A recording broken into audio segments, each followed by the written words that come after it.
Blog Talk Radio.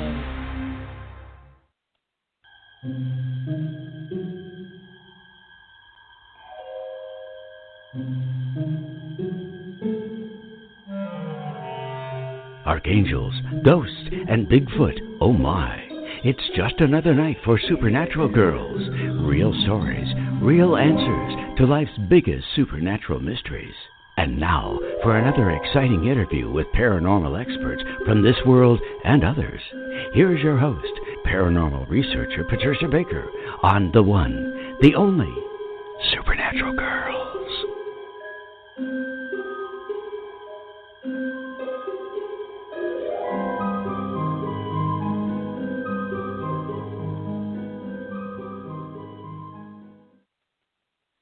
Welcome, everyone, to another exciting episode of Supernatural Girlz Radio.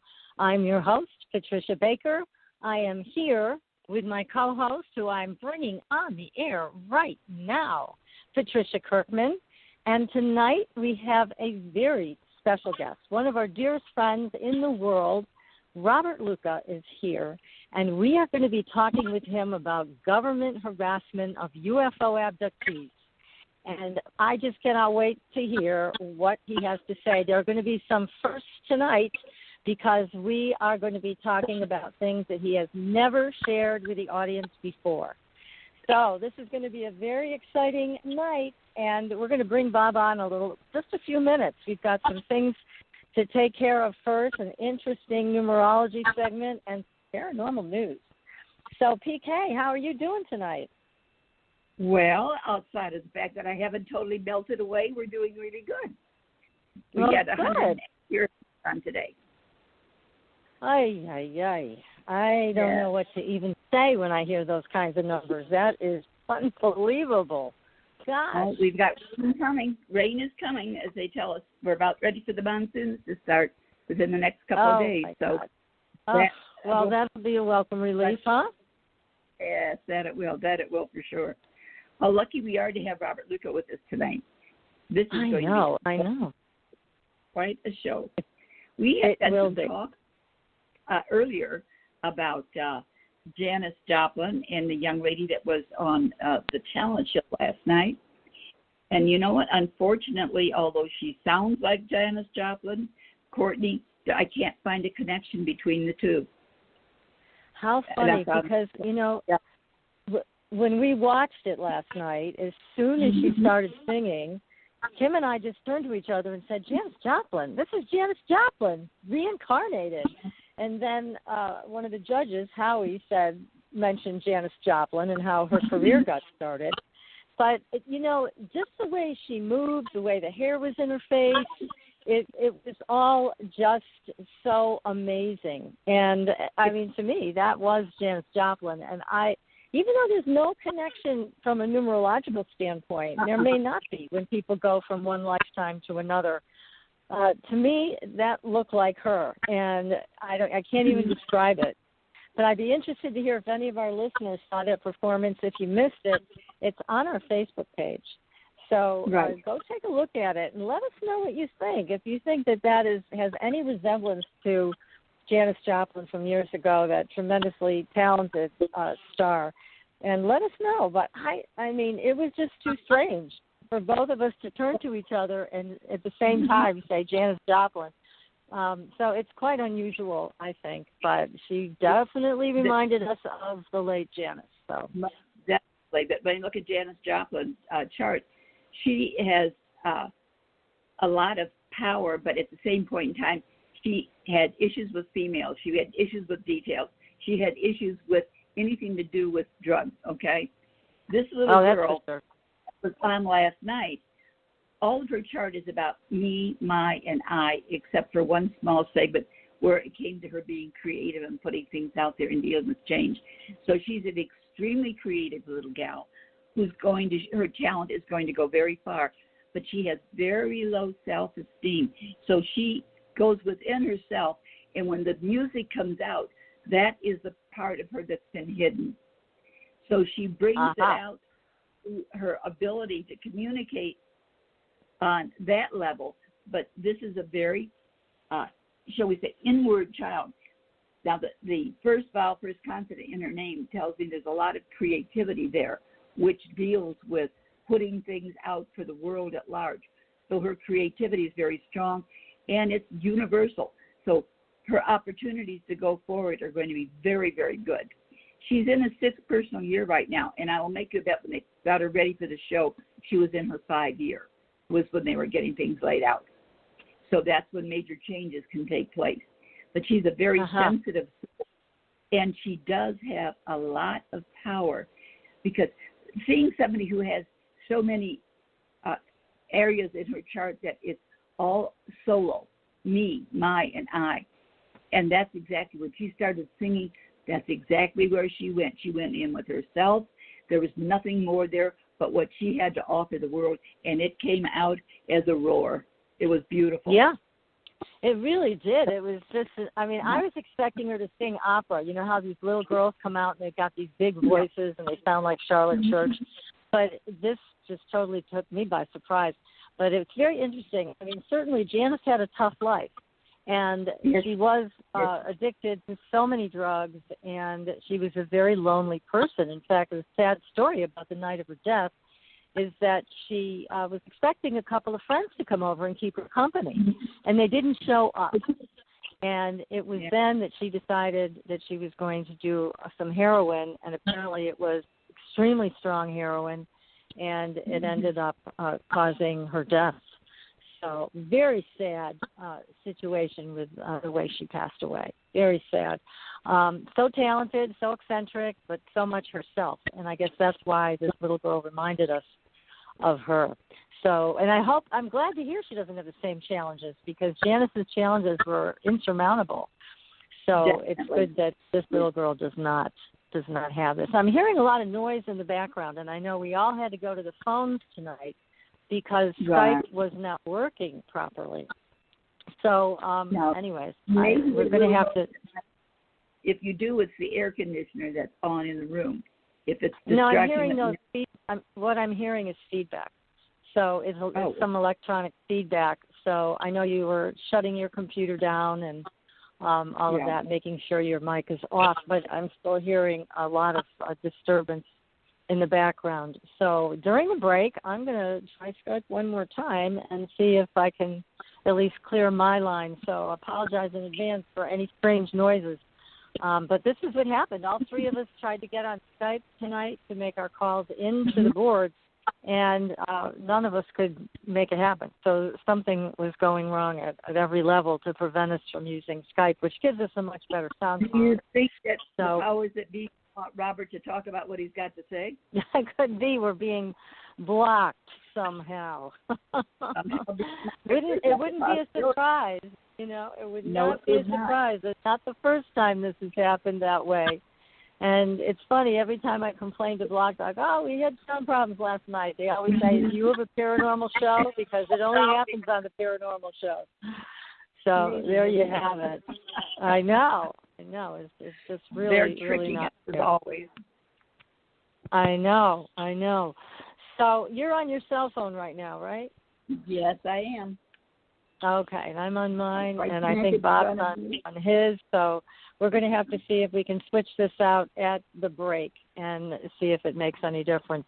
But in the meantime, what we've got to do is get our illustrious guest on the air, and I want to tell everybody a little bit about Bob Luca. In case you don't know who he is, you really need to know, because Bob is married to a very beautiful woman who is one of my closest friends, Betty Andreasson Luca.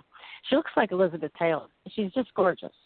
And anyways, so he is a lucky man. He is married to Betty. Both of them are UFO abductees. And Betty was the focus of a New York Times best-selling book called The Andreasson Affair that was written by Raymond Fowler. It was a great book. It was just reprinted a couple of years back, so you can still buy this book now on Amazon.com. Highly recommend it. And then Betty and Bob went about their lives after The Andreasson Affair came out. They had many more experiences with UFOs and with aliens, but most importantly, they had experiences with possibly the government, possibly the shadow government. All we know is it was unpleasant. And we're going to be sharing all the details of this with our audience tonight. And Betty and Bob wrote a new book. It's called A Lifting of the Veil.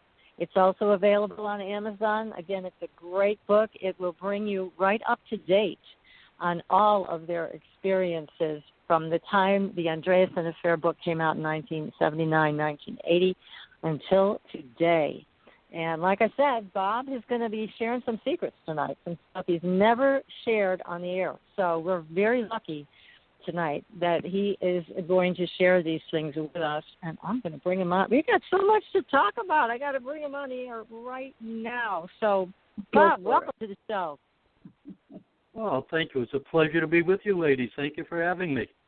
We're delighted to have you with us. Yes. Always look forward to talking to you. Oh, that's good.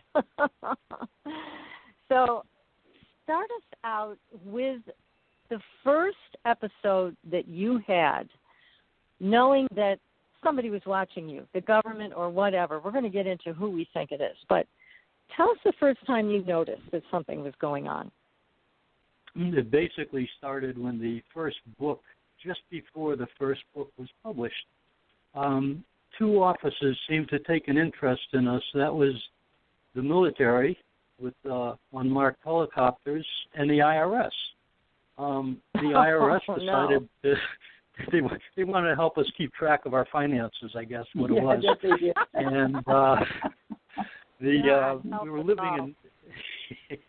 we were living in Meriden, Connecticut at the time, and we started to notice these black unmarked helicopters flying over the house at various times of the day.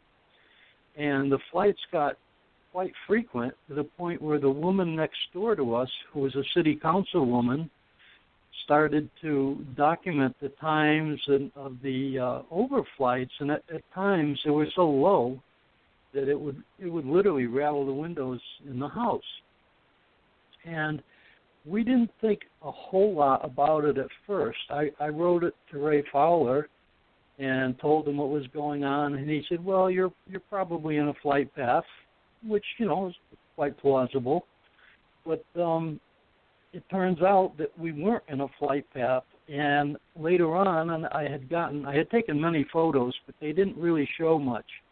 So I got a better lens to the camera, and even with binoculars or the camera, there were no visible markings on the aircraft.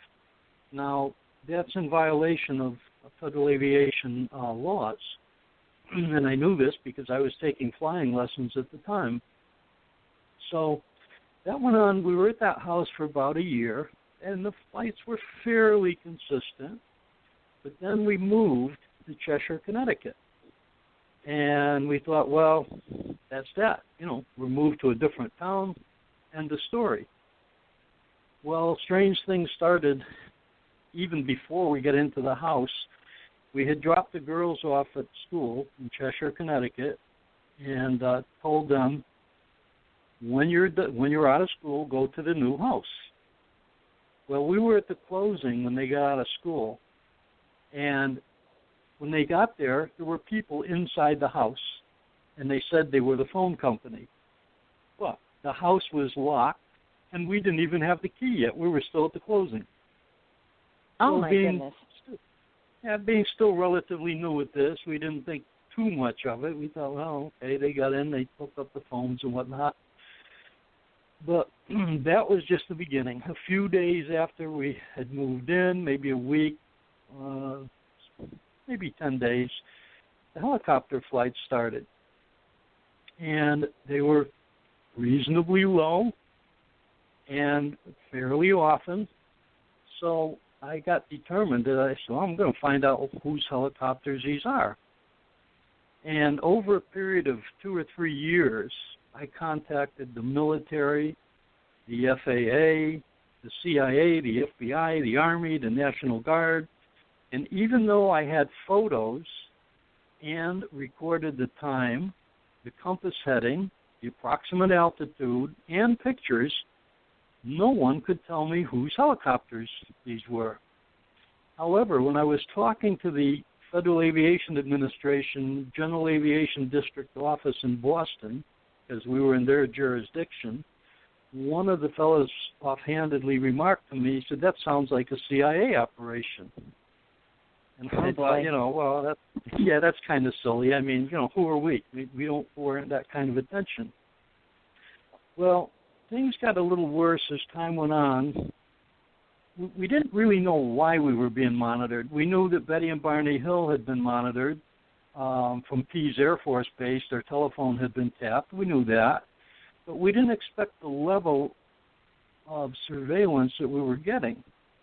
Well, it got worse.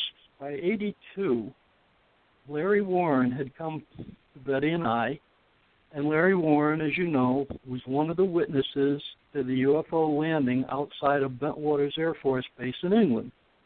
Yes. Well, he came to us. He told us the whole story.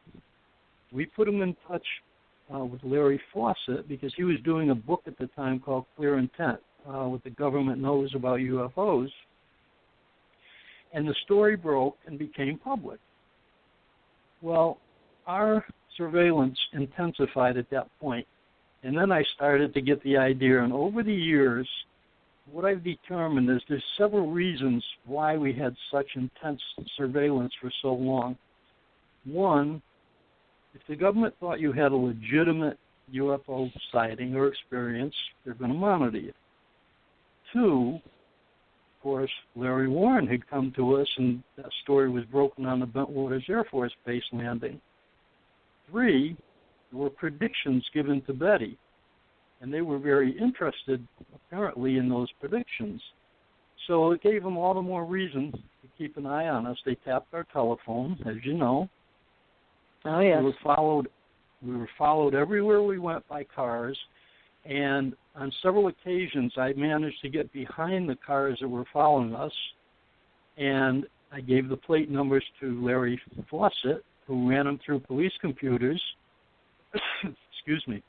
And they turned out the plates were unissued. Now, your average person is not driving cars with unissued plates.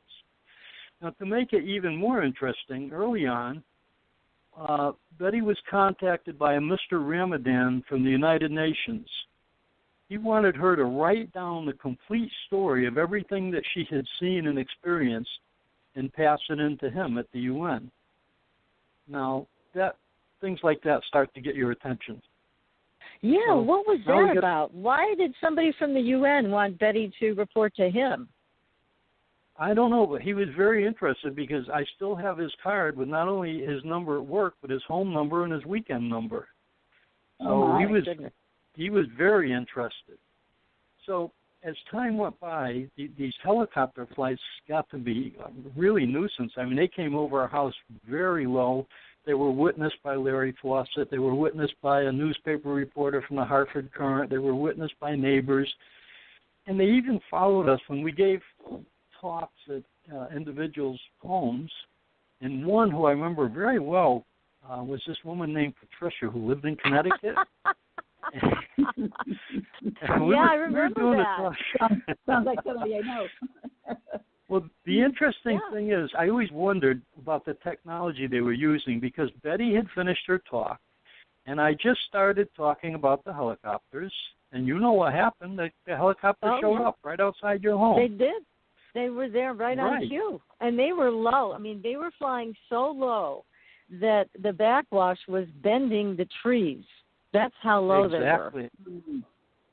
But so you could probably chalk that up to, hey, what a coincidence. Except a few weeks later, we were doing a talk for a dentist in New Britain, Connecticut. Betty finished her talk. I started on the helicopters. Guess what? Huey showed up right on cue. So now you got a double coincidence. This is getting really interesting. A few weeks later, we're doing another talk for a construction company owner in Meriden, Connecticut. Betty finishes her talk. I start on the helicopters, and boom, there they are, right there. So not only did we experience things like that, Betty was at the store. We were getting wallpaper for the house that we had just gotten into. and she's in front of a big plate window in front of the store. And this Huey comes over, and there's a man sitting in the Huey with his legs on the landing skids, and he's got a big camera, and he's taking pictures of her. Oh, for heaven's sake. We also had that experience. We're sitting in the outdoor movies in Southington, Connecticut, and somebody ran up. This is at nighttime. Ran up, took some quick pictures with a flash, blinded me. I couldn't see, and they ran off.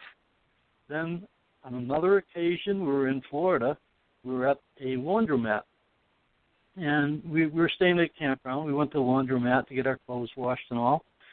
And this car pulls into the drive. Man jumps out, comes right up to the front door, takes a quick picture, runs back to his car, and he's starting to take off. Well, I got to the doorway in time to catch him, his car, before he left, and I got the license plate. And meanwhile, Betty went over to the manager, and she said, "Are you selling this place or something? Is there a reason someone's taking pictures?" And they said, "No, there's no reason at all. Anybody should be taking pictures of the laundromat." Well, when we got home, again, I gave the plate number to Larry Fawcett. He ran it through the computers, and it came back as unissued. So oh, my God. My determination, this was FBI. I'm certain of that. Mm-hmm. There's no doubt in my mind. And the people they were using, I got to say this, and I hope some of them are listening, they weren't very good because we caught them often. And as I said, I was able to get behind the cars that were following us on more than one occasion. So they must have been probably entry-level people. Yeah, I was going to say, you could say to them, should we ride together and save gas? But, the thing is, I can't imagine how much money they spent just in the surveillance, the time they spent, and the people involved on watching us. I mean, they were watching us 24/7. One time we got away from them. We got up about 2 o'clock in the morning, and we decided to go to Florida, so we went and hooked up our camp trailer and left for Florida. This was on a Sunday morning. Well, on Wednesday, 2 FBI agents showed up at my job, and they wanted to know where I was. Only nobody could tell them because I didn't tell anybody where I was going. So when we got back, they must have been frustrated. When we got back, they told us that the FBI had been there, so we went to the federal building in New Haven and said, "Okay, here we are. What do you want?" And, of course, their answer was standard. "We can't confirm nor deny that we were at your place of employment," even though my coworkers and my supervisor all said the FBI was here, and they had photo ID. So the other thing was they had more than one outfit watching us because we were on our way to Florida, and we just randomly stopped at a KOA campground. I mean, we just decided on the spur of the moment that we drove far enough, we're going to stop for the night and all. We're there 20 minutes, and somebody comes down from the office and says to Betty, "Your son has called." Well, that was impossible because he didn't know we were there. I mean, it's just silly. So we decided, after a period of time, we decided, well, we're going to have a little fun with them. So I have a friend that was in the military, and he built me an exact replica of a surface-to-air missile. So we took it home to Cheshire, and we waited, and eventually along came the sound of a Huey helicopter. Again, the rotor sound is quite distinctive on those. So we ran and set it up on the cement patio in back of the house, on the south side of the house. Now, I knew what he could see because I had flown over the house myself. So I knew exactly what he'd see at that altitude and when he'd see it. So we sat there, and I told Betty, I said, "Watch, this should be fun." Well, the guy just cleared the roof of the house, and as that missile came into view, and it was full size, an exact replica on a cement pad, as soon as that came into view, that helicopter snapped to the right so hard, I thought the blades were going to pull off the thing. And he did an evasive mover away from the house, and he headed off back in the direction he came from. I told Betty, I said, "You watch, as this guy's going to go back where he came from, get a shower, and probably change his underwear at the same time." Because I think that put a good scare into him. But it should. The thing is, I mean, never. Goodness. Well, that proves to me. The other thing we're looking for: are they really looking at us at our house? Well, that pretty much told us they were looking down in our yard. That's for sure. And I never had anything against any of the guys that were flying the planes because they're just doing what they were told and they're following orders. And sometimes it was so obvious that it was pathetic. We were in a campground called Fort Christmas off of Route 50 near Cape Canaveral in Florida. And there's a lot of pine trees and whatnot, so we got a lot pulled in there, and it was just a little clearing over a lot. And the small observation helicopter comes in. It's a 2-man helicopter, and it stops right over the clearing, and this guy's taking pictures of us. I want to oblige him. I got my camera. I got 2 pictures of him before he dropped below the tree line. I mean, it's so obvious that it's ridiculous. But this is what we went through for 2 decades. Yeah, this is never really stopped. And I remember when I contacted Larry Fawcett about your case and the investigation ongoing, and I said, if you need a sociologist, I'm happy to help. And that's how I met you all. But 3 days after I met you, then the helicopters started coming over my house. And this was in the middle of the night. This is 2 o'clock in the morning, 3 o'clock in the morning. And again, so low, it kept bending the trees like in half. It was just an unbelievable scene to watch. It was like something out of a movie. And just like you were saying, why are they so interested? I'm thinking, what the heck do they care about me? I'm just a little peon that's going to be participating in a UFO investigation. What's the big deal? You guys don't even think there are UFOs, so you say. So, you know, but it got old, didn't it, the whole thing? Yeah, and it's pretty disturbing because it is intimidating. They tried to, I think one of the things that they were doing, and I was told this outright, that it was for intimidation to get us basically to shut up. And, well, let me move up a little bit and talk. There were several times we had threats, and it started, we were doing a lecture in 1981 at MIT, and Dr. Alan Hynek, who you remember was a scientific advisor for the Air Force, he rushed over to Betty during a break, and he didn't say, "Hi, Betty, how are you?" anything. He said, stick to philosophy and leave the military out of this. Because at that time, I had been calling the Pentagon, calling NASA. I was bothering everybody trying to get some answers. And, you know, there weren't any coming. So I think that was nice of them to, in other words, give us a heads up, you know, kind of knock it off or ease up, whatever, which we didn't. The next thing we were at a lecture, in Phoenix. Robert? Well, you know, when you want answers, you want answers. You figure in this country, by God, it's supposed to be a free country, and you're entitled to these, and it's not up to the government to decide what they want to tell you or what they don't, especially when they're committing illegal acts against you. Exactly. So, you know, and we that's were a not very happy important about point, because you were not, and you are not criminals, and there was no reason for you to have your phones tapped and to be followed everywhere you went. That was a violation of your civil rights. And again, there was absolutely no reason to tail you like that and to harass you like that and try to intimidate you. But it's something that went on for and still goes on today, I believe, with you. Well, you know what makes you wonder is, what is it that they really knew that they didn't want you to know? Well, it continued because a year or two later, we're doing a lecture in Phoenix, Arizona. And during a break, I had talked about the helicopters and the military and some other things. And during the break, this man approached me, and he was very much military. He stood very erect, had a short buzz-cut haircut. His shirt was buttoned straight down the center, even with his belt buckle. His pants were tightly creased. The shoes were shiny. And I said, this guy is military or intelligence or something. But anyway, he said, and these were his words, he said, we. He didn't say they. He said, we are only sending the helicopters so we don't have to hurt you. And so I just, I said thank you. And that was it. That was the end of that. Thank you so much.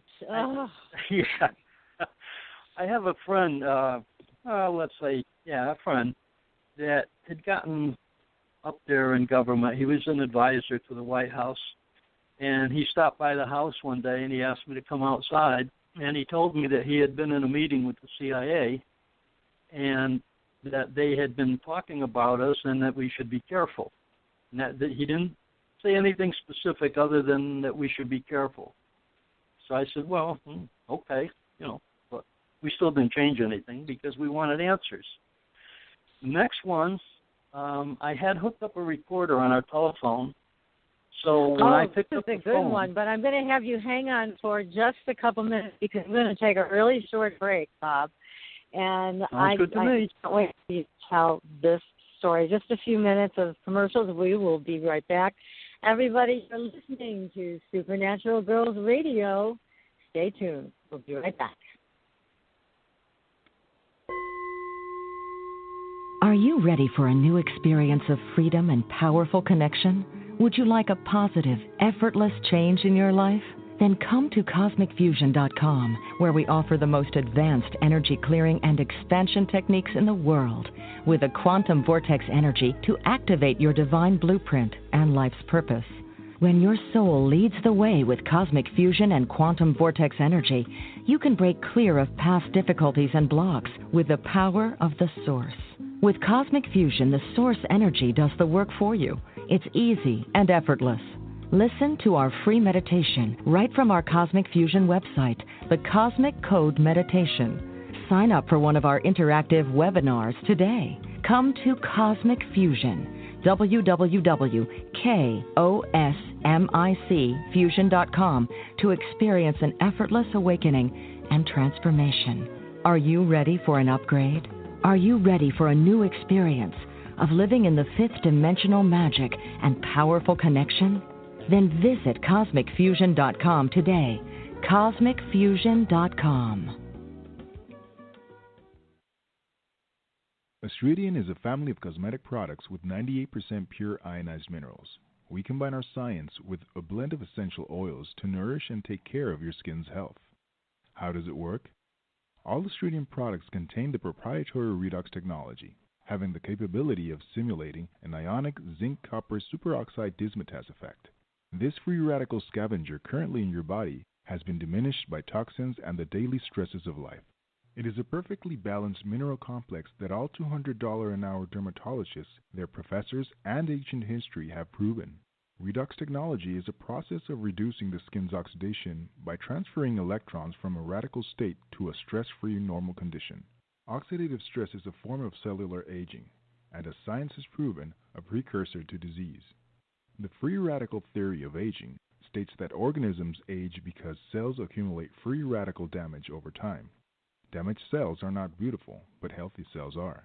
The Andreasson family is presented in 4 different uses that cover unique benefits to your body. They are the Essential Anti-Aging Series, the Multivitamin Series, Sports Series, and Professional Series. Regain your youth with the power of Andreasson. Visit www.andreasson.com and inquire. Use the code SUPERNATURAL and receive a 10% discount on your first purchase. Andreasson, the beauty of being healthy.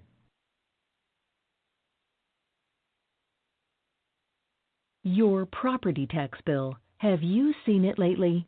It's frightening. Your property taxes are going up while your home value is going down. It's time to fight back and win. For the real truth about the property tax system, get attorney Pat Quintilian's book, Are You Getting Screwed on Your Property Taxes? How to Find Out and How to Fix It. Attorney Quintilian answers all your questions and gives you the facts you need to fight a property tax bill that is spiraling out of control. You'll also read about what happens to property owners who don't check their property records, only to find out too late they're taxed on square footage, fixtures, and even buildings that they don't own. Is this happening to you? Learn your rights. Buy attorney Pat Quintilian's book today, Are You Getting Screwed on Your Property Taxes? How to Find Out and How to Fix It. Available on Amazon.com. Welcome back, everyone, to Supernatural Girlz Radio. I'm your host, Patricia Baker. I'm here with my co-host all the way from Tucson, PK. And you can find Patricia Kirkman at patriciakirkman.com, and she is available for great numerological readings, again, at patriciakirkman.com or on our website, which is supernaturalgirls.com. Be sure to sign up for our newsletter, The Fringe Files, and make sure you go to our Facebook page, because when you follow us, you get all the latest paranormal news. You don't want to miss it. So we are speaking tonight with Robert Luca.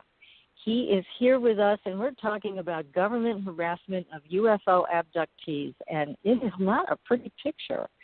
So, Bob, you were about to share a phone tapping experience, so please go ahead with that one. It's a good one. Well, some of these were just silly if you stop and think about it, although at the time you never know if they're serious or not. I had a recorder hooked up on the phone so that any calls incoming or outgoing would be automatically recorded. Well, one evening, Betty and I are at the house in Cheshire, and the phone rings. I pick it up, and the guy asks, "Is this Robert Luca?" I said, "Yeah." Well, I can't use the same language, but basically they threatened to come and severely beat me. So I said to the guy, "Well, I'm going to make sure you have the right address." I said, "Do you have a pencil?" He said, "Yeah." So I told him where he could stick the pencil. And he turned around. He had this low, comical voice. He must have been with somebody. And he said, "He told me to stick the pencil." And you know the rest. So, and, not knowing if this is the case or not, I loaded up my 12-gauge shotgun. I said, well, if somebody comes through that door, they're going to go out quicker than they come in. That's the attitude I have. Your home is your castle, and nobody belongs in there if you don't want them there. So that's right. Nobody showed up. Yeah, nobody showed up, so that was the end of that. The other thing that was scary for Betty, she got in her car one morning. We were living, we had bought a large trailer, and I was working 6 months in Connecticut and 6 months in Florida at the time. And she went to get in her car to go to her job, and in the back seat, someone put a big jar, like a half-gallon jar, with dead, rotted meat in it. Oh, and God. Yeah, I take that as a threat. Mm-hmm. I don't know how else you could take it.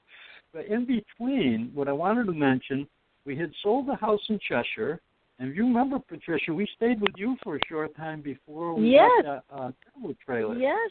And I remember. Your house, you remember what happened at your house? Oh, my God, yes. Now, I remember I woke up, and why don't Homer, you explain that? Yeah, Homer, our new puppy, about 6 months old, is a coonhound, and he was downstairs on the first level, and he was barking and barking and barking, and it sounded like he was following somebody through the house. And so I know you guys were thinking it was us. We were thinking it might be you that was down there. And so nobody, thank God, went down there. I'm glad nobody did, because I think it could have been a bad experience. But what happened was whoever broke in, they didn't set off the alarm. The house was armed with an alarm, and the alarm never went off. And the person came in through one sliding glass door, and they left through the garage. So there were two opportunities to set the alarm off, and it never went off. From there, what I did was I called Beatrice Lydecker, who I'm sure a lot of our audience knows who she is. She is one of the very first animal communicators. And, again, this is way back in the 80s. And I called Beatrice, and I said, would you please speak with Homer? We had an experience. We don't know what this exactly was, but he is the one who witnessed it. And Homer described to Beatrice that it was a woman who broke into the house, and he knew she wasn't supposed to be there, and he followed her all the way through to the garage where she exited. And I remember that, Bob, you and I discussed that, and since you were armed, you were saying they probably sent a woman because you'd be less likely to shoot a woman. And so that's who had broken in. That's true. That might have been their thinking, but it probably wasn't your thinking. Well, right? in those days, my firearm was just like American Express. I wouldn't go anywhere without it because we were followed everywhere.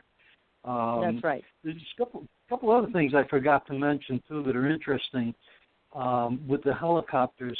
The Federal Aviation Administration, I had talked to a man named San Martino, and he was so interested, he came all the way down from Boston to our home in Cheshire on a Saturday morning. And unfortunately, we weren't home, and he didn't call ahead. But he did leave a note on the door. So Monday or Tuesday, I called the FAA, the same number that I had talked to him at before, and guess what? He was no longer there, and they didn't know where he was. I found that quite interesting because years later, Connecticut Magazine did an article on us. They tracked him down, and it seems he had a little lapse of memory, too. It was nothing. They were seeing helicopters. They must have been the shading or the lighting. There was nothing to it. And, So you know that they had a talking to with him. Oh, absolutely. But it gets even better. When we were in Higginham, we left to do a lecture in California. So while we were gone, our RV was broken into. The only thing taken was 2 drawings, detailed drawings that Betty had done of the lower part of the craft she saw, which is the propulsion system. Now, because we were in a rural area, I had to contact the state police to get a form from my insurance company because they destroyed the door on the RV. So we told the state trooper what we're involved in, and we told them outright we thought it was probably some government agency. And the guy was really great. He said, look, I don't care if I find out anything. He said, I will tell you. So Betty and I thought, wow, this is great. Maybe there'll be a lead or, some kind of break. Well, about a week went by, and I went down to his office to talk to him and see what happened. I get there, and there's a different trooper there. So I asked for the trooper that we had talked to, and he said, oh, he's been transferred. Well, where's he been transferred to? Oh, gee, I can't tell you. I don't know. So it's amazing how these people can disappear. And they try to befriend you, and they're gone. So, it's horrible. I mean, And every bit of this is unusual. Even the IRS, we had 3 or 4 audits in a row. The first audit, they asked Betty mostly what she had seen, what the beings looked like, what the craft looked like. Kind of unusual questions. During an audit, they're asking her these questions? Oh, my God. Well, it gets much better. Once, as I said, after Larry Warren had come to us and the surveillance was really heavy, the IRS got really nasty. They refused to take canceled checks I had made out to the city for, sewer taxes, water, stuff like that, checking account, savings account. I had to go to the banks and get statements. I had to go to the city and get statements that things were paid and whatnot. And my CPA, he said, look, this is pure harassment. And their answer was, well, the IRS doesn't harass people that have UFO sightings. Well, why else won't they accept my canceled checks? And exactly. There was one humorous part, and I think my daughter in Connecticut, Wendy, is listening tonight, so she forgives me for this. But I was at the last audit, and they asked for documents that were more than 12 years old. And by law, you don't have to give them documents that are more than 7 years old. So I said, no. I said, I'm not going to provide those. I don't have to, and I'm not giving them to you. And the auditor said, he said, we can audit your ex-wife and get that information. Well, she and I didn't get along too good at that time, so I told him, well, you better go for it then. So it was incredible. Probably nasty, but as I said, at that time we didn't get along too good, so I saw that as an easy out. That wasn't a smart threat for them to make.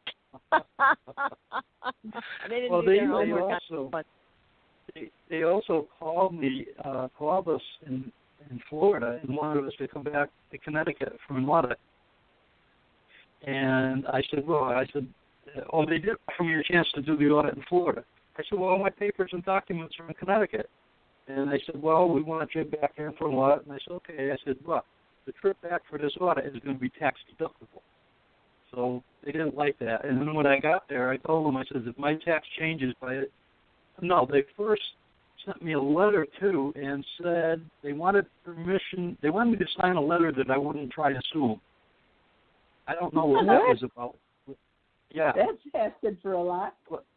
That they wouldn't be held responsible for something. I don't even remember at this day, but I thought it was weird, and I never signed it anyway. And I told them if I take that trip back, that it's going to be a tax deductible trip. So we started off on a bad foot right from the beginning of the audit on that one. They got into a shouting match. But the last year, what I did, I slightly overpaid my taxes, and guess what? That was like insurance because we haven't got called back since. Oh, see? So that worked out pretty well. But there was also this level of harassment is unbelievable. But there's even more. I mean, it gets worse. Talk about the time that you and Betty and your dog also were at the effect of some type of gas in your home, and then you were injected that night. Tell us about that. It was horrible. That was in Cheshire as well, and we had turned in for the night, went to bed. We were both of us were working at that time, so we turned in probably around 11 o'clock. And later on in the evening, I woke up and I clearly heard two male voices in the kitchen, and the way the house was situated, the bedroom we were in, there was a short hallway out of that bedroom. And then to the right was the girls' bedroom, and then off in front of the girls' bedroom was the kitchen. Well, I heard these two men clearly. So I looked. We had a big Belgian Shepherd. He was about a 110-pound dog. And he usually barked if anyone was near the house. Well, I looked at the dog. He got up. His hind legs were on the floor. He got up on his front legs, and all of a sudden they just slid right out from under him, and he went flat on his face on the floor. So I said, well, something's definitely wrong here. So I reached through my nightstand. I had a cup of 38 in my nightstand, and I was going to go confront whoever was there.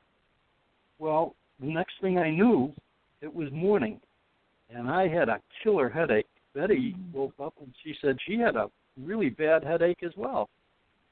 So we had breakfast, got dressed, went to our respective jobs, came home that night, and she said that her left arm had been really killing her all day. I said, that's funny. My right arm has been hurting me all day because I'm left-handed, she's right-handed. So we took off our jackets and shirt sleeves, and each of us had her on her left arm had approximately 1.25 inch diameter black and blue mark with a puncture in the middle. I had the exact same thing on my right arm.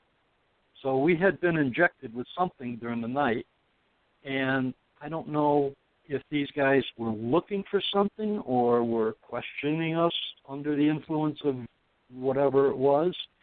But now we had a problem because what am I going to do? We're going to call the police and say somebody broke in and drugged us in our home and we're involved in a UFO phenomena? You know what would have happened? We both would have ended up in a loony bin. That's right. Yeah, we were just plain stuck with that. I mean, there's nothing I could do. I called our doctor and asked him if anything would show up on a blood test. He said no, it was too late already, that whatever could have been used wouldn't show up in a blood test anyway. So, again, we were just left with nothing to do except put up with it. And unfortunately, that's the way it went. Yes, and, here's the other thing that I've always wondered about, because certainly they use gas, and I even read a story a couple of years ago where a Formula One driver and his wife were robbed. They were in a French chalet somewhere, and the robbers, used gas. They put it in their ventilation system and knocked them out and took all their jewelry. So it's, it's been known to happen even with a regular burglary. But when the government is doing this to you, how do you know that you don't have an effect later on that causes an illness or something? You don't know. You don't. It could really affect your health. Sure. I've looked into this over time, and the government does have several what they call, I guess they call them sleep agents. And I assume what they did was put something through the window to put us out lightly, and then come in the house and then inject us. I think that's probably the way it went. So, but anyways, you know, the whole thing of this is, if they'd have come and said, what did you see, what happened, you know, what transpired, we would have told them. You had nothing to hide. You had nothing to hide, No. and you really wanted to give the information to them. And then they had to play this cloak and dagger game, which was totally uncalled for and dangerous. Oh, sure. There's no reason for it. There were other things too, strong indications. Fortunately I saved things, and I took pictures of one of the helicopters that was circling us, and I sent it to Bell Helicopter in Texas, and that's where the Hueys are manufactured. And I contacted their public relations guy. His name was Dick Tipton. And I sent him the photograph, and I said, what model is this, and so on. And he said, this helicopter did not leave here in this configuration. He said, we built the helicopter, but it has been modified by the Air Force for psychological warfare back as far as Vietnam. So I have that letter to this day. So why is a helicopter built for psychological warfare circling us? Yes. That's a little unusual, let's say. A little scary, too. But these things happen all for 20 years. And we were living in Virginia for a while, in Hayes, Virginia. And I took a picture of a black helicopter right from our front door. In the background, there turned up looked like a cigar-shaped craft of some sort. So we're right near NASA Langley, so I called them. They've got a terrific photo interpretation lab there. So I called them and I said, hey, I got this picture I took here, something unusual showed up in it. I said, would you all be interested in looking at it? You know what the answer was?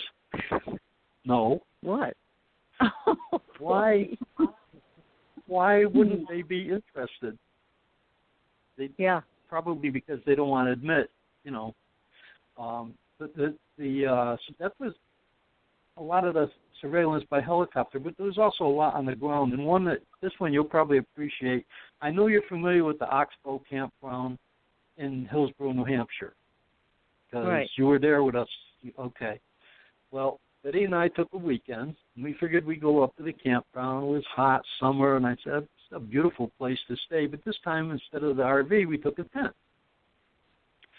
So we got up there just about dusk, and pulled in, and we got a nice spot right next to the river or the stream.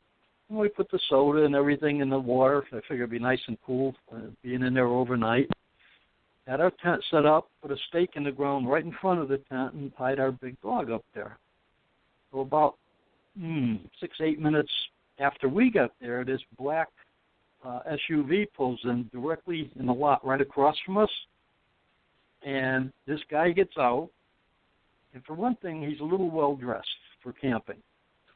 For another thing, he tries to put up his tent, and he can't.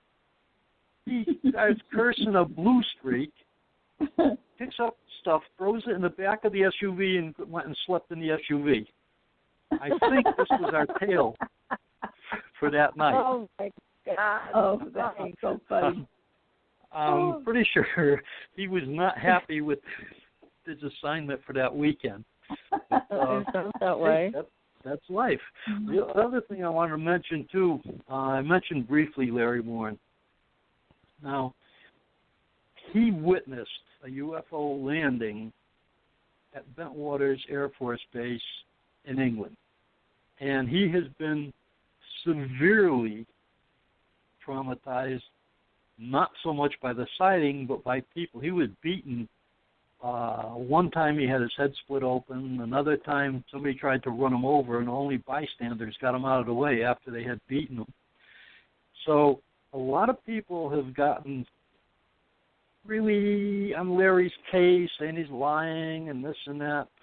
Well, recently, Larry took 3 separate lie detector tests. They were given by one of the best polygraph examiners in the UK, who also does work for MI5, and all 3 he passed with flying colors. And there is a movie being made now, I think I mentioned it to you, about Larry's experience there. People have said that Larry said that there were movies taken and the military denied it. However, they now have the man that brought the movies to the waiting aircraft to be sent back to the U.S. They said that there was no radar tracks of any UFOs. They now have the radar operator that said not only they had the radar tracks, they had them when they were over the nuclear missile silos and scanning the silos. So this should be pretty interesting, and a lot of these people that are trying to beat Larry down are going to have a little problem now because the evidence in his favor has swung in his favor considerably. Well, thank God, because Larry's a straight-up guy. He's a very credible witness, like you, like Betty, and Travis Walton also. I mean, Betty and Barney Hill, and they've all been terrorized to some extent, some greater than others, by whether it's the government, shadow government, combination of all of the above. And it's just absolutely uncalled for. I know Larry is the same as you and Betty, that anybody who wanted to know anything, he was happy to talk about it. But again, the military seems to want to keep all of this some big, deep, dark secret, even though everybody nowadays who has a cell phone can take a photograph of these things that are flying around in the sky, and more are being reported daily. So enough already. I mean, it's just crazy to keep trying to put the kibosh on it. It's just not the case. But I do have to say something else about why they were so interested in you, if you don't mind. Sure. Betty is an incredible artist, and she's supremely talented. I know she's self-taught, but she's really an excellent artist. And I think that's one of the reasons they were so interested in you guys, because she was able to recall in such great detail and then reproduce it on canvas, you know, with drawings and paintings and right down to the finest detail. I think that's another big reason why they were, you know, going around and following you everywhere you went. It was almost like they were waiting for more information that they could grab on this from you. But again, you offered to give it to them. It's funny you should mention that, because she used to get messages like telepathically, and when the messages would start, when we lived in Cheshire, almost immediately, I don't know how they did it, but the helicopters would show up and the messages would stop. Perhaps they had equipment to jam whatever the signal was. Perhaps they were looking for the source. You know, we really don't know that for sure. But there is another reason why they're keeping all this technology from the UFO phenomena so quiet, and I'll tell you exactly, it's money and power. And a perfect example, I worked for a place in Florida. I was a hydrogen fuel cell research technician. The company I worked for had built a tremendous idea object that you could put in your home, Patricia. It would make heat, hot water, and electricity, and zero pollutant.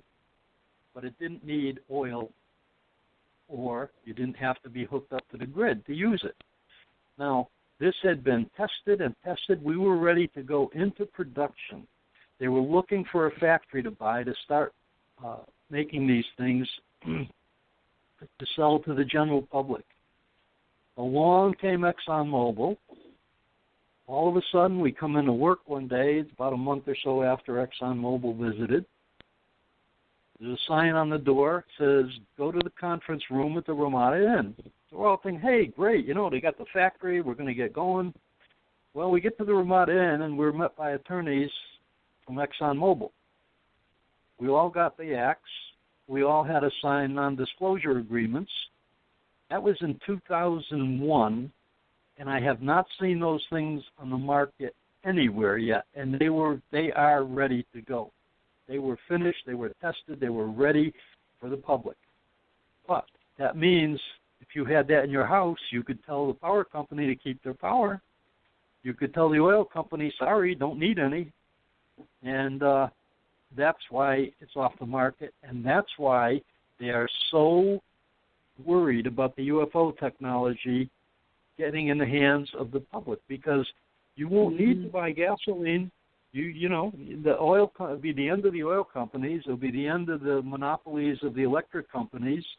And the people that are in power now that have all the money and have all the control. Really, even if they control the governments, they'll be out on their butt. That's right. Money, that's right. Speech. And that's the biggest fear. Now, Ben Rich, he was the head of Lockheed Skunk Works. This is a man that's in a position to know technology. That's where some of our most advanced military technology had come from. And I'm going to read a statement directly from him that he made publicly. He said, "We already have the means to travel among the stars, but these technologies are locked up in black projects, and it would take an act of God to ever get them out to benefit humanity." He also went on to say, anything you can imagine, we already know how to do. And then he continued about UFOs. He said there's two types of UFOs, the ones we build and the ones they build. We've learned from both crash retrievals and actual hand-me-downs. The government knew, and until 1969, took an active hand in the administration of that information. After a 1969 Nixon purge, administration was handled by an international board of directors in the private sector. That's where the fear of loss of money comes in. Wow, that's very powerful. Very powerful. And certainly that is, I think, you're right, one of the biggest reasons why they don't want this information out. And I think the other reason is because they don't want us to know that there's something out there that they can't control, that's much more powerful than them, that has more incredible technology and other things too. I mean, because not only are we talking here about extraterrestrials, but we're also talking about interdimensionals. They pop in and out of our world. They make a quick entrance. They make a quick exit. And that's going on also. And again, they don't want us to know that these things are happening, and they can't keep us safe. They can't protect our own skies. They don't want us to know that. I mean, we should know that by now. I mean, anybody who's paying attention should know that by now. Oh, sure. Even another thing that most people aren't aware of, most people think Betty and I are just abductees and whatnot, but over the years, I've interviewed people from every branch of the military. I had Marines tell me that they'd seen craft rising out of the jungles of Vietnam. I had sailors write and tell me of sightings they had aboard the USS Roosevelt while in the Navy. And I filed on the Navy for this information, and they did not refuse the information to me, but they told me it would cost $200,000 to search their files. Oh, my God. Oh, sure. We'll just write that check. Well, just for Yahas, I also filed on the Navy for, remember the Philadelphia experiment? Yeah. Oh, yes. I filed on the Navy asking for copies of the ship's log for the days that Philadelphia experiment supposedly took place. Mm-hmm. And wouldn't you know, they wrote back and said they lost them. They lost them? Isn't that amazing? It's amazing. Yeah. Amazing. They lose a lot of stuff, those guys. I guess they do. They really are, right? I was surprised recently to see that the Navy had released that footage. I'm sure you saw. In fact, I think you sent it to me, where the Navy fighter. Yeah. Yes. Apparently, that thing was pacing one of our aircraft carriers for days, and they were unable to do anything about it other than photograph it. Yeah, and it went invisible on them too. Right. Yeah, and that ship has the most advanced radar technology that we have, and yet they could not keep a solid track on the thing. I think it's hilarious but they're letting these things out. I'm sure, I know you, PK, and I have discussed this quite a bit. They've let these things out a little bit at a time in a soft disclosure mode. But my question is, why now? Why now? Because and you especially know, Bob, how they've been denying this up and down one side and down the other. I mean, they just deny. But now they're letting these things out, and there has to be a reason. So I'm curious to know what you think about that. Pretty soon they're not going to be able to stop it.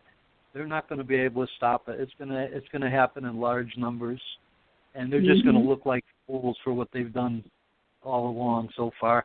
You know, they might have had a reason for the secrecy after Roswell, right after World War II and all. Yeah, okay. They carried it too far. They lied too often and too long. They got the corporations involved, the greedy corporations, and now there's a real problem there because they don't know how to get rid of the problem. But it's going to come whether they like it or not. Well, that's, I think, right. From October of this year on, there's going to be things that are going to come out so fast and furious it won't even be funny. And from October to the end of the year, and then throughout all of next year, we're going to get things, communications of sorts that we haven't even thought of. But they're going to make it look like it's very scattered, but all of a sudden it'll start to focus back together around October of next year, where it's detailed and they can't run away anymore.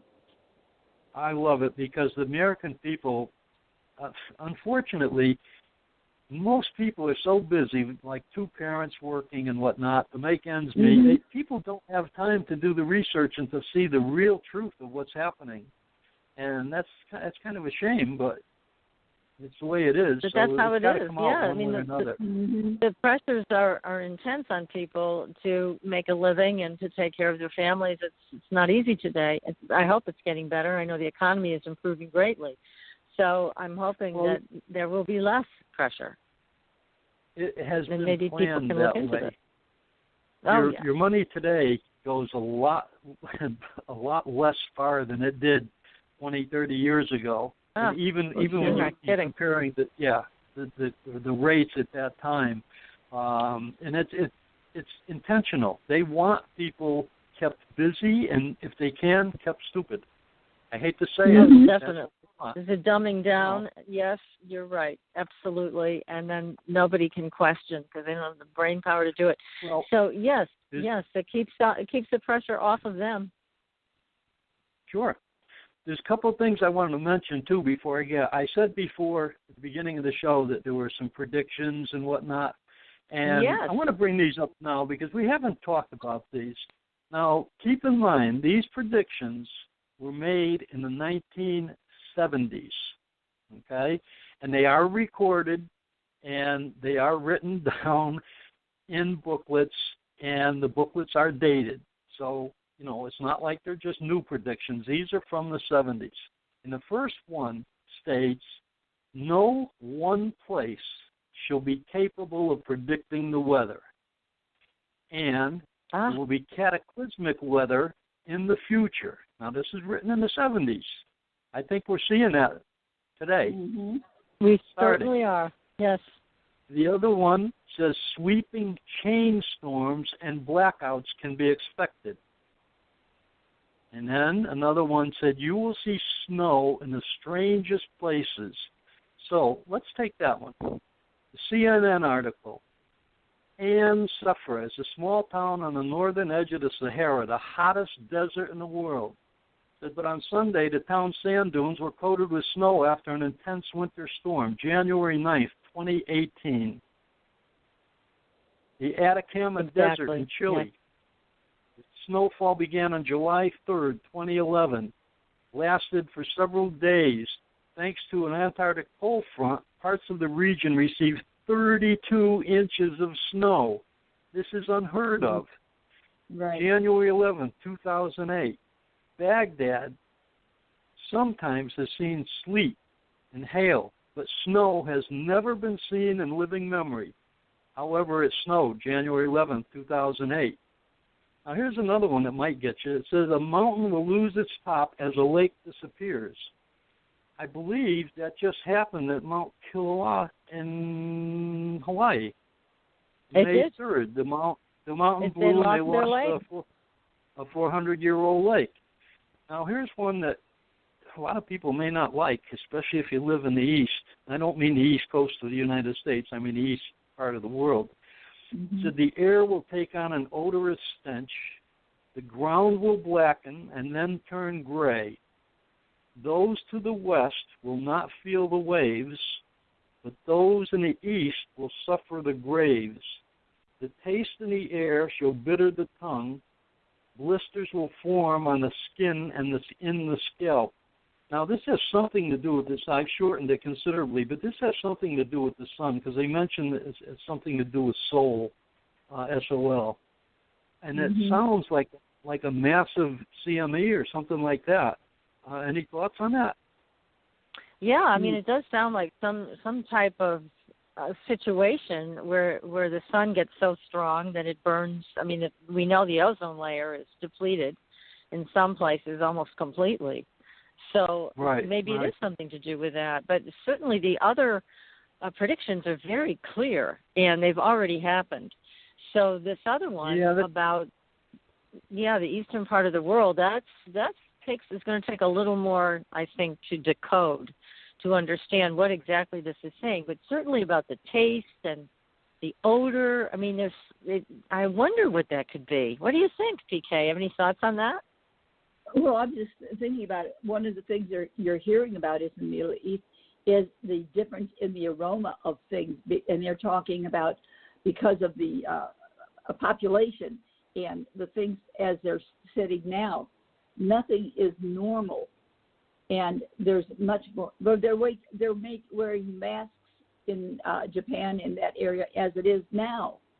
Can you imagine with the shift of something more taking place there? And it's more than just the odor. The odor is almost like burnt flesh.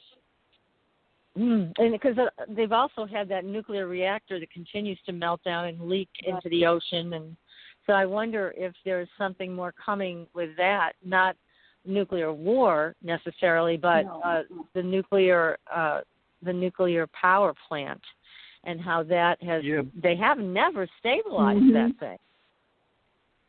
Well, I think you can eliminate nuclear war because if it was, I'm sure that the West would also get, have damage. Exactly. Right. But if it's just that power plant that's still an issue, and perhaps something happens there, because the way in the prediction the land is described, it sounds like it becomes useless land. It turns gray. Well, I don't see, it's not very bright to build that where they built it in the first place. Right. Knowing how prone they are to earthquakes. Right. I mean, and we've done the same thing on the West Coast. We have nuclear plants that are either on or very near fault lines, which just doesn't make sense. No. And these are built by some of our so-called bright scientists. Well, I worry about some of them. Yeah. I don't think so. But now, anyways, also, Bob, those booklets, those were written by Betty. These were prophecies that came to her from the beings. Is that true? Yes, it is. Yes, it is. And are those still available for sale? I was just I think what we're going to do is print them up, and I think we will start to sell them because, first off, I think we need to get a lot of people looking at them to try to decode some of the stuff that's in there, because some of it's straightforward and some of it's very difficult to understand. So I know we don't have a reference point for it. Yeah.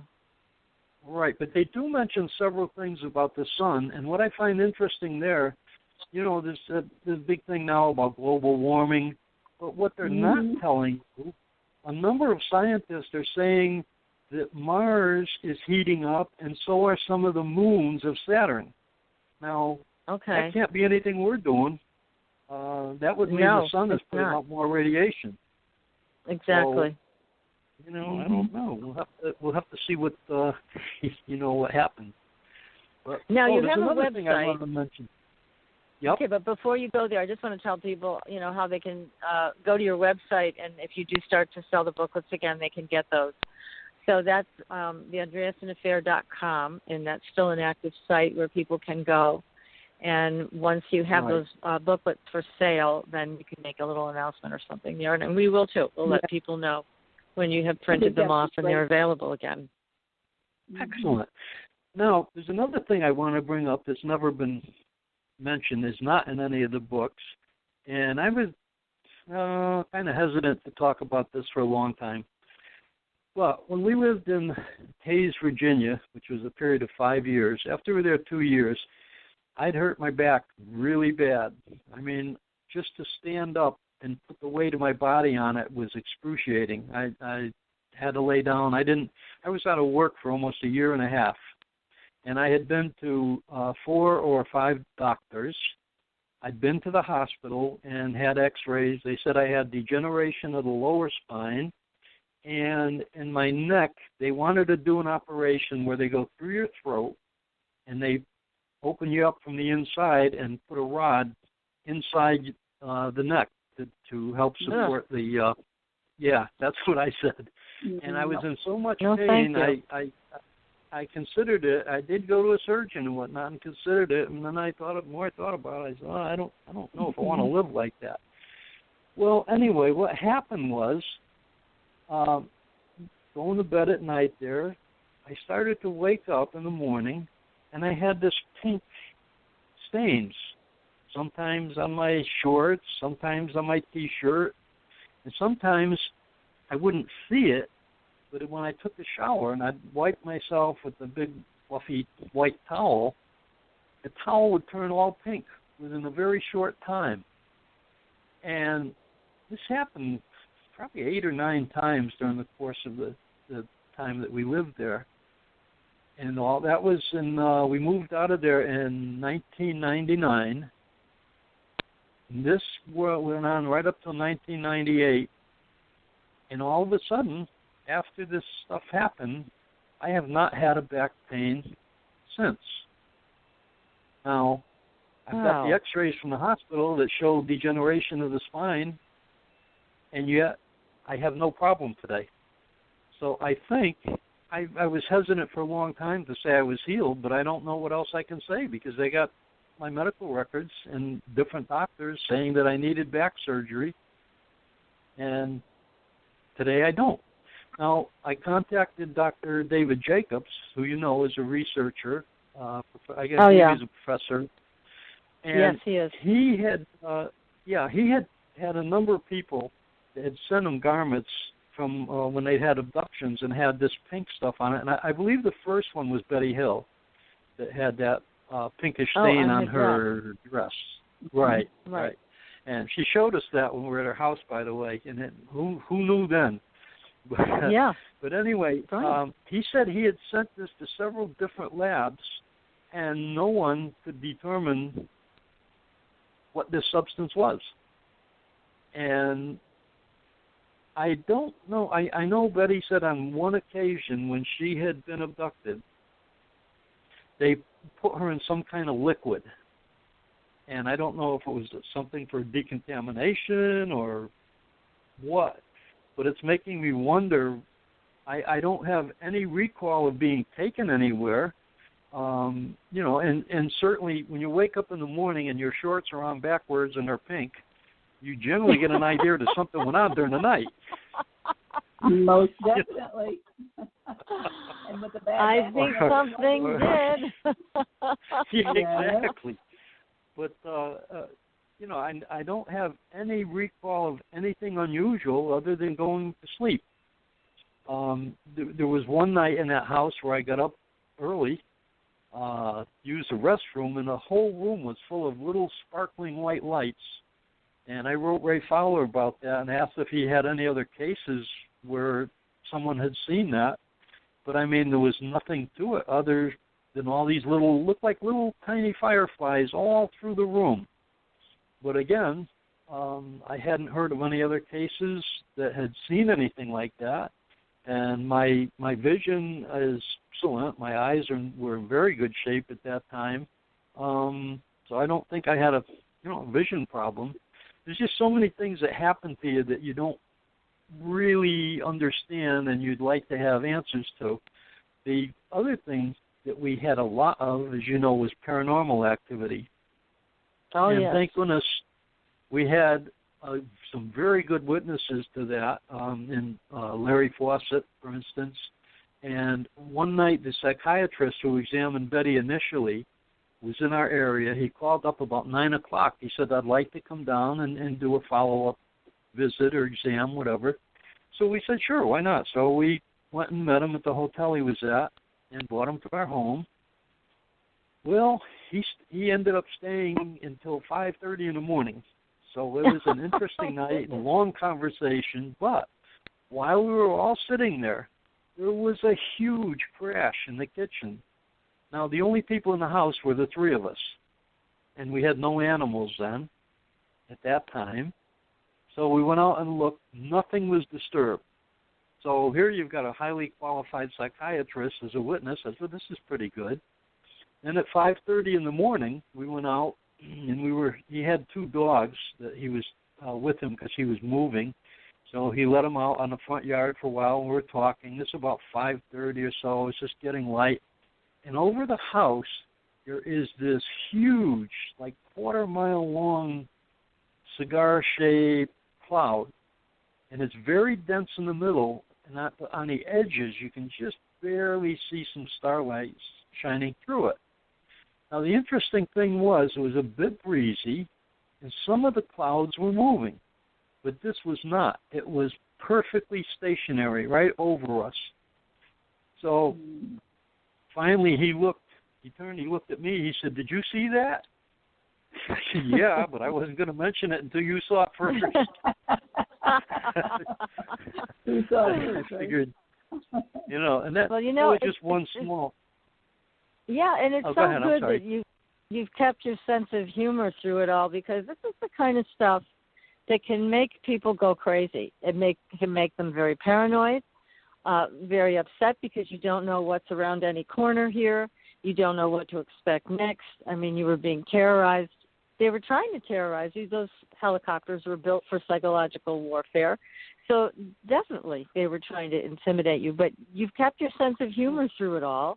You were happy to play practical jokes on them, like with your little ground-to-air missile, which was adorable. I'm sure they didn't think so, but we think it's great.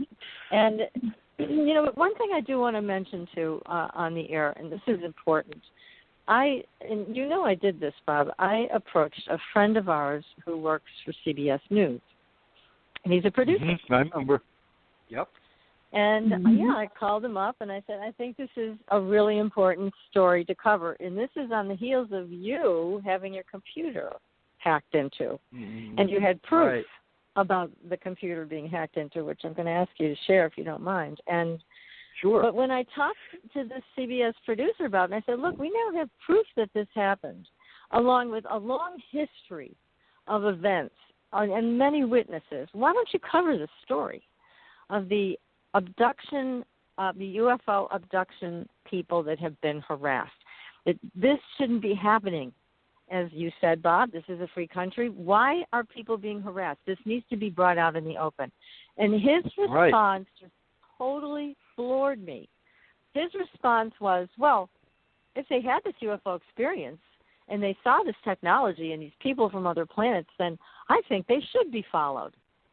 And I could not believe my ears. I could not believe my ears. I'm like, are you kidding me? Are you kidding me? These people have not broken the law. The government can't legally do this. And you're telling me you think it's okay? It's not. It's even worse. It's even worse, Patricia. I had filed on the FBI for any information they had on us years ago. They said they had nothing. Well, after I hounded them and finally went to the FBI headquarters here in Virginia, I have a letter stating that they had a file on us, but I can't see it because it has since been destroyed. And as you know, my computer was hacked by two agencies within the Department of Defense. I have proof. I have a letter of admission that the computers belong one to the Army and one to the Navy, and what specific departments, which I was really surprised. People can see the actual documents from the government in the book. Even though I have all this information, I tried to follow up. I went to ABC, NBC, CBS, MSNBC, Huffington Post, even the little dinky news station we have here in Martinsville. Not one place would cover it, even though I have the documentation. What are they afraid of? What are they afraid of? It's it's horrible. It's I mean, this is something I could see, somebody on Fox News covering it, but even they weren't interested in putting this forward. I wrote Fox News as well. I mean, I wrote local stations. I wrote the national stations, and no one has even given me the courtesy of a reply. So I would say that someone is putting the pressure on the news media not to bring this stuff out. Yes, and also just to bring the stuff out that they want brought out and in the time frame that they dictate. So, again, this has nothing to do with telling us the truth. This has everything to do with controlling the truth. Oh, absolutely. This hasn't hurt Betty and I too badly because, as you said, we do have a sense of humor, and we'll get back at them one way or another, just for the heck of it. But some people, like Officer Shermer, who had an experience while on duty, I think it was in 1967, that guy lost his wife, his job, his house. Then you had one of the highly credible witnesses, State Police Officer Lonnie Zamora, who had a sighting in New Mexico of a craft on the ground. That was investigated by the FBI, by the Air Force. Dr. Hynek was there. Highly credible sighting. The guy got so harassed, he gave up his job as a state trooper and ended up working as a gas station manager. They're hurting people's lives, and they really don't give a rat's butt. It's all they about, don't care. all about them. Yep. It's wrong. It's wrong. I always thought if I ever hit the lottery or make millions of dollars, by God, I'll get this broadcast all over the country if I have to go state to state myself and do it. I know. Well, thank God for technology. Today, you can put it right on YouTube and let everybody know. And that's why we're so grateful, Bob, for you to come on the show tonight and share this with our audience because we have a very, very good audience here that loves to know the truth. It's always a pleasure because you people want to get the truth out to the public, and they so badly need it. And it is not, just our case. It's all of them. They need to know how many people have had these problems. And not only this, there's a lot of other bad things going on in the country, like with Big Pharma and our food and things like that. Yeah. I have gotten passionate about that since finding all the lies in government regarding the UFO phenomena. I have started to investigate things involved with Big Pharma, medicine, our food supply. Great. And it is just appalling what is happening to the American public. I'm going to just say quickly, if there's a minute, that they have done animal studies so far, and with rats that are similar to us in ways, they have fed them nothing but GMO food. And they found by the third generation, they cannot reproduce. They also know for a fact right now, men are becoming sterile. Right. And this is a fact. It's scientifically researched. So why And this is another prediction, too, that Betty made, right? Because I remember years ago when she said this was going to happen. And it has. Absolutely. Yeah, it's happening. It's scientifically verified. But why is our government allowing Monsanto to do these things? In fact, I believe President Obama, if I remember correctly, I think the former CEO of Monsanto Chemical was appointed head of the FDA by Obama. Oh, how lovely! Yeah, I think you're right. And this is something that we all face this, where these people get in bed with each other, and it's to their benefit, to their bank account's benefit. It is not to our benefit.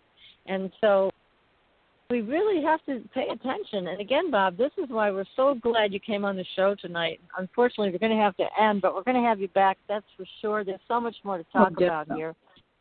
And maybe so maybe sometime we can talk about Big Pharma and our food supply. Yeah, let's do that next. We're going to plan on it. Now, next week, everybody, we are going to have Deborah Peach come and talk about unhooking from the Matrix. She's got a way to do it, and she's going to share that with all of us. So be sure to join us next week. And until then, we'll see you on the Blue Highway. Good night, everybody. Good night. Hey, good night, ladies. Thanks for listening. Tune in next week for another radio adventure with Supernatural.